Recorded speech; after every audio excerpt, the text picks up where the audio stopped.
Okay, welcome back to Victory Classes. I am here with another video. So in this video, I am gonna here start a new series जिसमें हम English के question practice the English question practice series, जैसे कि हम English की कर रहे हैं क्लासेस इंग्लिश लैंग्वेज की, जिसमें हम noun pronoun adjective adverb and editorial भी कवर कर रहे हैं and we just cover a lot of things related to English because it is more important to practice the questions. When we get to all these things, अब question practice करना बहुत ज़रूरी हो जाता है। तो इसलिए ये नई सीरीज़ आपके लिए स्टार्ट की है जिसमें कि आप क्वेश्चन को प्रैक्टिस करेंगे एंड ट्राई टू अंडरस्टैंड किस तरीके से क्वेश्चन को अप्रोच करना है एंड 4 ऑप्शन जब आपके सामने होते हैं किस तरीके से आप उस क्वेश्चन को अप्रोच करेंगे and think to get the all. तो आज मैं जैसे कि हम एडिटोरियल पढ़ते हैं तो हम रीडिंग कॉम्प्रीहेंशन का पार्ट लाया एंड धीरे धीरे I will add to a lot more in this session and series that is really important to crack down to any examination. If you find in any examination comparative, just must watch this video and definitely hit the like button and subscribe this channel. So I'm going to continue this series. So let's start with the first slide. Okay तो ये हमारी पहली slide है। This is the question. तो पहले आराम से पढ़ेंगे and just try to understand कि किस तरीके से हम क्वेश्चन को सॉल्व कर सकते हैं। ठीक है, तो ये क्या है, ये पहले डायरेक्शन हम पढ़ लेते हैं। इन द फॉलोइंग पैसेज, एक पैसेज दे रखा है, जैसे कि हम पैसेज पढ़ते ही हैं एडिटोरियल में, पैसेज दे रखा है some word have been deleted, कुछ वर्ड को डिलीट कर दिया गया है। ठीक है, fill in the blanks and which help up to the alternative given, और मतलब वो जो है अल्टरनेटिव गिवन कर रखे हैं। Select the most appropriate option of for each blank, मतलब सेलेक्ट करना है ईच ब्लैंक में मोस्ट अप्रोप्रिएट कौन सा ऑप्शन रहेगा। ठीक है, तो करेंगे, जस्ट रीड केयरफुली जैसे कि हम एडिटोरियल पढ़ते हैं and just try to find. Okay, so one complaint parents and teacher. तो क्या है passage, one complaints parents and teacher, जो कंप्लेंट जो पेरेंट्स एंड टीचर होते हैं हैव अबाउट, क्या होता है हैव, जो पेरेंट्स और टीचर क्या हो गया प्लूरल हो गया इसलिए हैव लगा, have about children this day is that they are simply not interesting in dead days. अब देखिए क्या होता है ना, जब आप पैसेज पढ़ते हैं तो आपको दो तरीके होते हैं, या तो आपको वो पहली लाइन में पैसेज समझ में आ जाए, अगर आपको पहली लाइन में पैसेज नहीं समझ में आ रहा तो आपको क्या करना है, पूरा पढ़ना है। ठीक है, उसको समझना है, तब आपको पैसेज सही होंगे, क्योंकि कॉन्टेक्चुअल लैंग्वेज हो जाती है। जैसे कि स्पीक माने भी बोलना होता है, से माने भी कहना होता है, दोनों यूज़ करने के लिए होते हैं। ठीक है, लुक माने भी देखना होता है, वॉच माने भी देखना होता है, पर आपको कॉन्टेक्चुअल थिंक लेनी है। ठीक है, कि हाँ पुकारना लगेगा कि कहना लगेगा कि बोलना लगेगा। ठीक है, हिंदी का कॉन्टेक्स्ट भी देखना है, तो कॉन्टेक्स्ट या तो आपको पहली लाइन से पता चल जाए या तो आपको पूरा पैसेज पढ़ के पता चले। तो हमें तो पहली लाइन से पता लग गया कि क्या एक पेरेंट्स और जो टीचर होते हैं, क्योंकि ये हमारी रिलेटेड है टीचिंग से। तो आपको अगर नहीं समझ में आ रहा तो पहले 2-3 लाइन, जब तक आपको पैसेज ना समझ में आ जाए आप आंसर पे जंप नहीं करेंगे। That is the most important part two solving the reading passage. ठीक है, तो क्या हमने पढ़ी, द कंप्लेनिंग पेरेंट्स और टीचर जो होते हैं हैव अबाउट देयर चिल्ड्रन, और उनके पास क्या है अपने चिल्ड्रन को लेके बहुत डाउट है कि दीज डे में, इस डे में, is that they are simply not interesting in, यहाँ पे पॉइंट लग गया, मतलब ये खत्म। इंटरेस्टिंग इन किस में, अब डाउट कब होगा, जब इंटरेस्टिंग इन कोई पॉजिटिव चीज़ में, मतलब इंटरेस्टिंग। अब देखो यहाँ पे क्या लिख रखा है, ये लिखा है नेचुरल, नेचर, नेचरिस्ट एंड अननेचुरलिस्ट। तो अननेचुरलिस्ट होते चिंता क्यों होगी जब कुछ पॉजिटिव चीज़ नहीं करेंगे। ठीक है, interesting in, not interesting, not interest किसमें नहीं इंटरेस्टेड। अब देखो इन प्रीपोजिशन के बाद क्या आता है, हमेशा क्या नाउन या प्रोनाउन आता है, प्रोनाउन है नहीं तो नाउन आएगा, तो नाउन क्या हो जाएगा नेचर, नेचुरल क्या हो जाएगा, ये आपका एडजेक्टिव हो जाएगा। नेचुरलिस्ट क्या हो जाएगा, ये भी आपका एडजेक्टिव हो जाएगा, जो नेचर थिंग्स करता हो। तो दीज आर द थिंग्स, अगर आप ग्रामेटिकल प्रोफाइल से ऐसे ग्रैप अप करते हैं, ठीक है, नेचरिस्ट पर्सन को कहते हैं एंड नेचर क्या होता है वो थिंग्स को कहते हैं। ठीक है, तो क्या nature is the answer, B is the answer. तो इस तरीके से आपको कुछ पैसेज को हल करना होता है कि एक ही तरीके के वर्ड आ गए, but if you understand okay एक ग्रामेटिकल प्रोफाइल किसके पूछ रहा है, नाउन की पूछ रहा है, तो आंसर क्या आ जाएगा, बी। इसी तरीके से नेक्स्ट करते हैं। Okay, in week common, okay weekly common, weekly का जो कॉलम आता है उस पर and down in jungle land, ये क्या है, रंजत लाल ने एक बुक लिखी down in jungle land and deeds offers, एक deeds offers some useful suggestion.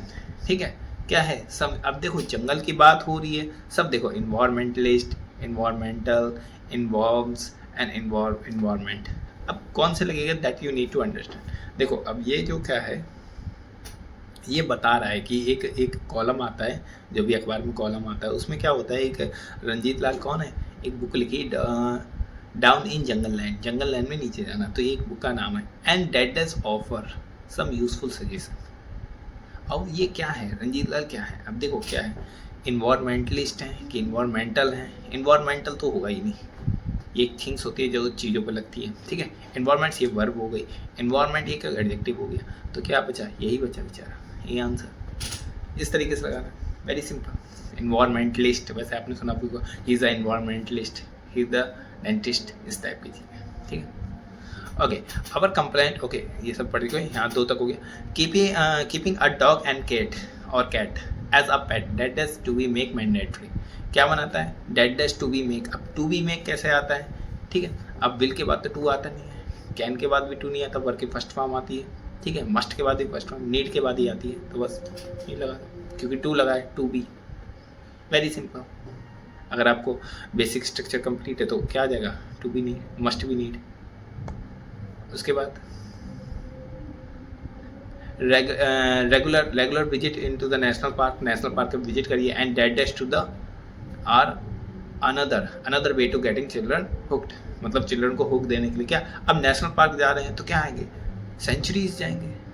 अब प्लूरल आएगा क्योंकि यहाँ क्या है, जैसे कि वहाँ जोड़ा था हमने नेशनल पार्क्स और एंड कंजंक्शन जोड़ रहा है तो सेम चीज़ जोड़ेगा। यहाँ प्लूरल है तो यहाँ सिंगुलर तो आने से रहा, तो यहाँ क्या सेंट्रोलम नहीं होता, सेंट्रोलम जगह से क्या नाम कहते हैं? सेंचुरीज। सेंचुरीज मतलब जहाँ जंगली जानवर लोग रहते हैं। अब डॉग्स और जंगली जानवर, नेशनल पार्क और सेंचुरीज आपने सुना ही होगा। उसके बाद another way to get to the children hook, okay ये चिल्ड्रन हुक है। Take up to the weakness across to the even and deadness and children can through engage with their kind and life forms of to the truth. तो किस तरीके से इसको even क्या कर सकते हैं? डेडनेस एज चिल्ड्रन क्या कहते हैं? बेस्ट क्या है? जब पहले दा लगता है तब बेस्ट आता है। वर्स्ट क्या होता है? खराब करने नहीं है। अगर वाइल्डनेस में जाने हैं, ये कोई सजेशन दे रहे हैं तो क्या इसको पॉजिटिव बनाने के लिए, तो क्या होगा? गुड होगा नहीं, बेटर फॉर्म, बेटर अच्छा ही बनाएंगे। जैसे कि तुम्हें better day by day better होना है, डे बाय डे अच्छा नहीं होना है, डे बाय डे बेटर होना है, मतलब पीछे से अच्छा। तो क्या एक होता है सिंपललेटिव, एक होता है कंपैरेटिव, एक होता है सुपरलेटिव, ठीक है। तो बीच की चीज़ ये कल से अच्छा होता है, ठीक है, सबसे बेस्ट होना है। तो इस तरीके से अगर आप पैसे सॉल्व करते हैं, you get the lot of things in their, ठीक है। तो समझ में आया हो किस तरीके से हमें पैसेज करने हैं? पैसेज पढ़ के हमें समझने हैं, ओके क्या क्या नीड्स हैं। कि ये एक बात कर रहा है, एक पैसेज, एक बच्चे और टीचर जो वरी रहते हैं कि काइंडनेस नहीं होती बच्चों में, तो इस तरीके से एक कॉलम दिया गया था। वो एक जर्नलिस्ट थे, एक एनवायरमेंटलिस्ट थे, उन्होंने लिखा था कि जंगली जानवरों से कनेक्ट होने से we just get the lot of mind. Okay इसके बाद क्या है? Examine to the four jumbled sentences. 4 jumbled sentences. Out of the given option, pick up that given to a correct order. मतलब jumbled sentence है, इनको correct order में लगाना है। वही पैरा जम्बल है, ठीक है। एक sentences है, पूरा पैसेज बना हुआ है, इसमें से कौन सा किस हिसाब से बना है, ठीक है। अब देखिए इसका करने का एक तरीका होता है, जैसे कि हमने पढ़ा है नाउन की जगह पे क्या आता है? प्रोनाउन। तो प्रोनाउन पहले नहीं आ सकता, ठीक है, पहली बात तो ये कट जाएगा। द मैटर नहीं आ सकता, ठीक है।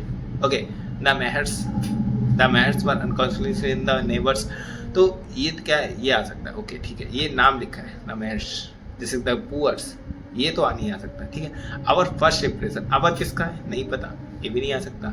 माई wife and I called on them, them किसको बुलाया? नहीं पता, ठीक है। पहली बात आपको पढ़ना है, आपको एक पढ़ने के बाद ही पता चल जाना चाहिए कि एडजेक्टिव है एडवर्ब है। अब देखिए मैंने पढ़ा आवर फर्स्ट इंप्रेशन, आवर किसका? नहीं पता। Our first impression was that both seems a bit depressed, ठीक है। बोथ सिम्स कैसा है? डिप्रेस्ड, तो ये नहीं आ सकता। आवर किसका? आपको नहीं पता। इट का तो नहीं आ सकता, अभी बताया मैंने, प्रोनाउन पहले नहीं आ सकता। द मेयर्स आ सकता है, the Meyers and newcomers of the neighbourhood, मतलब द मेयर्स एक फैमिली है, वो आई है न्यू कमर्स नेबरहुड में। My wife and I called on them to inquire if they need any help. अब दैम ऐसे ये भी पहले नहीं है, तो सी पहले है। सी किसमें? सिर्फ इसमें, आंसर इसका ए है, वेरी इजी, ठीक है। तो that easy that you have to click that. वैसे तो इसका आंसर हो गया, पर इसको पढ़ ले एक बार, ठीक है। द मेयर्स एक नए नेबर आए हैं, जिसको हमने और मेरी बीवी ने उसको बुलाया कि अगर उन्हें कोई ज़रूरत हो। अब first impression to see depressed, तो फर्स्ट इंप्रेशन कैसा दिखा?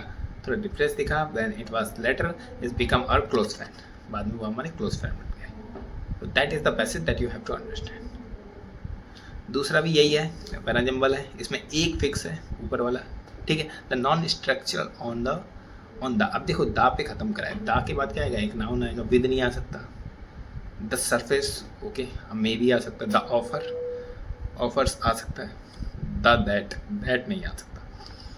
तो पहला और एस तो खत्म हो गया, अब या तो क्यू आएगा या तो आर आएगा। The surface made of the निकल सेलेनाइट, ठीक है, निकल सेलेनाइट से बना हुआ है, ये धातु का नाम है, ठीक है। The offer that high performance and stability, ये नहीं कुछ समझ में आ रहा, तो क्या क्यू से क्या है, क्यू और निकल fry with added a drop of to the phosphorus. अब ये देखो यहाँ पे धातु का नाम, यहाँ पे धातु का नाम, तो क्यू के बाद क्या आएगा, क्यू और पी का जोड़ा बन गया। तो क्यू पी के क्या है, ये दोनों तो आएंगे नहीं, क्यू पी का क्या है, जोड़ा इसमें ही है, तो ए आंसर। ऐसे मार्क करना है। You have to see that things किस तरीके से करना है ऑप्शंस के होने पर, क्योंकि ये कॉम्पिटिटिव एग्जाम में आपके चार ऑप्शन सामने रखे, अगर आपको यूज़ नहीं कर रहे तो आप अपने पास बैठे हुए कॉम्पिटिटर से पीछे जा रहे हैं। तो you must have use it. अगर आप कहोगे कि आप खमन करके आपको पूरा आंसर चाहिए तो यहाँ कोई बोर्ड का एग्जाम नहीं हो रहा है, ठीक है। You must have do that all. After that okay, एक और है, some animals like fish lay, fishes क्या होते हैं, ले एग, मतलब एग गिराते हैं, लीव देम और छोड़ देते हैं। अब छोड़ देते हैं, उसके बाद अब लिखना है the mother does not care about leg at all, ठीक है। द मदर, अब किस मदर की बात कर रहा है ये तो नहीं आती। दे ले 1000 of egg and a time but they not look after them, ठीक है, आ सकता है 1000 ऑफ लेग गिराते हैं, ठीक है। Most of the egg die, ज़्यादातर डाई मतलब है, few of the develop in fish में डेवलप हो जाते हैं, कुछ तो मर जाते हैं। अब ये ऐसे तो नहीं होगा, ठीक है। इसके बाद सी सिंपली क्या करते हैं, lay down egg and never comes back to them. अब देखिए यहाँ पे थोड़ा क्रिटिकल हो जाता है, क्योंकि आपको सोचना है किस तरीके से होगा। तो पहले क्या होगा, ये एक सीरीज़ बनी है कि पहले फिश, बहुत सारी फिश क्या होती है समझना पड़ेगा, क्या एग गिराती हैं और भूल जाती हैं, छोड़ देती हैं। और क्या होता है, कुछ उसमें से क्या होते हैं, कुछ उसमें क्या, they like 1000 of egg, 1000 of eggs गिराते हैं, 1000 ऑफ गिराते हैं, but they don't look after that. कुछ उसमें मर जाते हैं, कुछ उसमें जिंदा रहते हैं। तो क्यू के बाद क्या आता है, आर। क्यू के बाद mother does not care to the at all, ठीक है। क्यू के बाद पी, क्योंकि पहले क्या है, गिरा तो देते हैं, गिराते तो सभी हैं, पर उसके बाद केयर करते हैं, पर वो केयर नहीं करती। फिर जब केयर नहीं करती तो क्या होता है, कुछ मर जाते हैं, कुछ बच जाते हैं, ठीक है। As simply they lay egg and never come back to them, ठीक है, ऐसा हो गया। And Q P S R, ठीक है, ओके, क्यू पी, फिर इसके बाद एस हो गया, see simply leg down and to the car never come back, and उसके बाद S R, most of the lay die and never develop in the fish, मतलब ज़्यादातर तो मर जाते हैं पर कुछ फिश में डेवलप हो जाते हैं। इट्स नॉट समथिंग ट्रेडेबल, आपको कुछ इसमें विकास नहीं लगता कि ओके माँ अपने जो टैक्स की केयर नहीं करते। Yes it is a fact, ये फैक्ट है, ऐसा होता है। तो ये इसका सिंपली स्ट्रक्चर। तो आप ये कहानी की तरह आपको पढ़ना है। ओके, एक लेग्स होता है इस तरीके से, जो फिशेस होती हैं एग्स गिराती हैं एंड वो कभी केयर नहीं करती, we just lay and do their work. कुछ मर जाते हैं, कुछ फिश बन जाते हैं and they do the same process. Okay, तो इतने क्वेश्चन थे। Okay, so I hope you get that किस तरीके से हमने क्वेश्चन सॉल्व किए। तो you must have know to all these things कि ये एक कॉम्पिटिटिव एग्जाम है, इसलिए आपने देखा होगा मोस्ट ऑफ द क्वेश्चन मैंने ऑप्शंस के सारे लिखे, क्योंकि क्या होता है ना, अगर आप ऑप्शन का सारा नहीं लेते तो इट्स गोज लाइक योर क्या है नेगेटिव टेंशन। अगर आपको कुछ पॉजिटिव टूल्स है, कुछ आपको कुछ पॉजिटिव टूल्स ये रखे हैं एग्जामिनर ने, तो उसको आप यूज़ करिए एज मच एज पॉसिबल। उसकी तरीके से आपने मैथ की प्रैक्टिस सीरीज में देखा होगा किस तरीके से मैं ऑप्शंस के जरिए मैथ के क्वेश्चनों को उसको ट्राई करने की कोशिश करता हूँ, ताकि हमें एक्सलेट ना करना पड़े, ज़्यादा कैलकुलेशन ना करनी। अपनी चीज़ों को ईज करने के लिए, टाइम रिड्यूस करने we have to do that all this. So I hope you get this. इसी तरीके की सीरीज को कंटिन्यू करने के लिए just watch it to everything and I will upload do really helpful for you. Till that, thank you for watching this video. Thank you for watching. Keep learning. Like and say if you find fruitful, hit the like button. I will meet you in next video. Till that, thank you. Bye.